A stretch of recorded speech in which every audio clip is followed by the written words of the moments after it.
Their Navy not a factor. Pick your adjective, it is no more. In fact, yesterday in the Indian Ocean, an American submarine sunk an Iranian warship that thought it was safe in international waters. Instead, it was sunk by a torpedo. Quiet death. The first sinking of an enemy ship by a torpedo since World War II.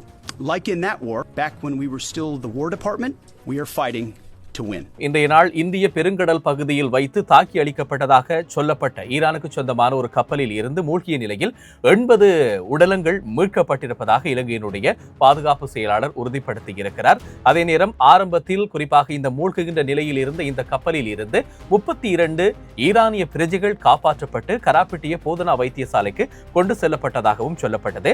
ஆரம்பத்தில் இலங்கையினுடைய தரப்பில் இலங்கையினுடைய கடற்படை ஊடக பேச்சாளர் ஒரு ஊடக சந்திப்பை நிகழ்த்தியிருந்தார். அவர் ஆரம்பத்திலே சொன்ன விஷயம் குறிப்பாக சர்வதேச அளவிலே வெளியாகக்கூடிய செய்திகள் ஒரு நீர்மூழ்கி கப்பல் மூலமாக ஈரானுக்கு சொந்தமான ஒரு கப்பல் குறிப்பாக இந்த இந்திய பெருங்கடல் பகுதியிலே வைத்து தாக்கி அளிக்கப்பட்டது என்று சொல்லி வெளிவரக்கூடிய செய்திகளை நிராகரிப்பதாக சொல்லியிருந்தார். முதற்கட்டமாக நாங்கள் தொழில்நுட்ப ரீதியாக ஆராய்ந்து அதற்கு பிறகுதான் உறுதிப்படுத்தப்பட்ட செய்திகளை வெளியிட முடியும் என்று சொல்லி இலங்கையினுடைய கடற்படை தரப்பிலே சொல்லப்பட்டிருந்தாலும் கூட அமெரிக்காவினுடைய பாதுகாப்பு செயலாளர் ஒரு ஊடக சந்திப்பை நிகழ்த்தி அவர் சொன்ன விஷயம் மிக முக்கியமானது. குறிப்பாக நாங்கள் எங்களுடைய நீர்மூழ்கி கப்பல் மூலமாக ஈரானுக்கு சொந்தமான அந்த போர்க்கப்பலை இந்திய பெருங்கடல் பகுதியில் வைத்து தாக்கி அழித்திருக்கிறோம் என்று சொல்லி அமெரிக்காவினுடைய பாதுகாப்பு செயலாளர் உறுதிப்படுத்தி இருக்கிறார்.